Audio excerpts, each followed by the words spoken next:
Hey everyone, welcome back to the channel. If you've ever needed to square a number in Google Sheets, maybe you're working on homework, tracking finances, or crunching some quick calculations, you're in the right place. Today I'm going to show you not just one, but three super simple ways you can square numbers in Google Sheets. By the end of this video, you'll be able to square any number you want and choose the method that feels best for you. Let's dive right in. Alright, let's start with the most straightforward way to square a number in Google Sheets. Just multiply the number by itself. Imagine you have a number in cell F1 that you want to square.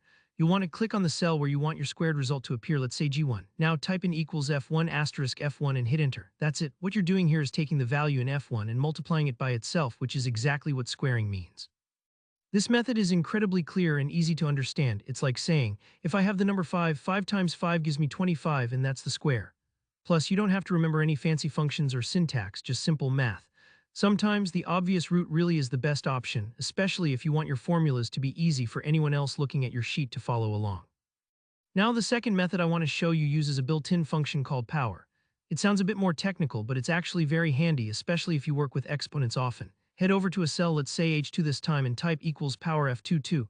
What's happening here is the power function takes two arguments. The first is the number you want to work with, and the second is the power you want to raise it to.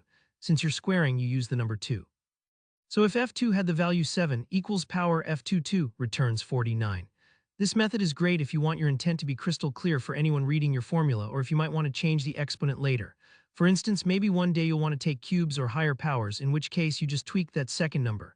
The power function is super flexible like that. The third method is a little bit different, and I want you to pay close attention to the details here because it's easy to mix this one up. You might be tempted to square a number using the sqrt function since it sounds mathematical, and after all, that stands for square root, right? But here's the thing.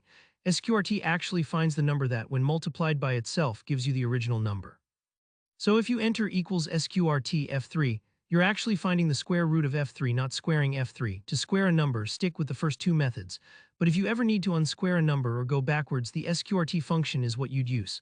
I just wanted to clarify that so nobody gets tripped up. It happens more often than you'd expect. And there you have it. Squaring numbers in Google Sheets can be done in a couple of different ways. Multiply the cell by itself for a straightforward approach, or use the power function if you want a more versatile option. And remember, the sqrt function is for calculating square roots, not squaring a number. If this helped you out, don't forget to hit the like button. It really helps out the channel. Got questions or maybe another Google Sheets tip you'd like to share? Drop a comment below and let's chat. And if you want more clear, easy tutorials like this every week, be sure to subscribe. Thanks so much for watching and happy spreadsheeting.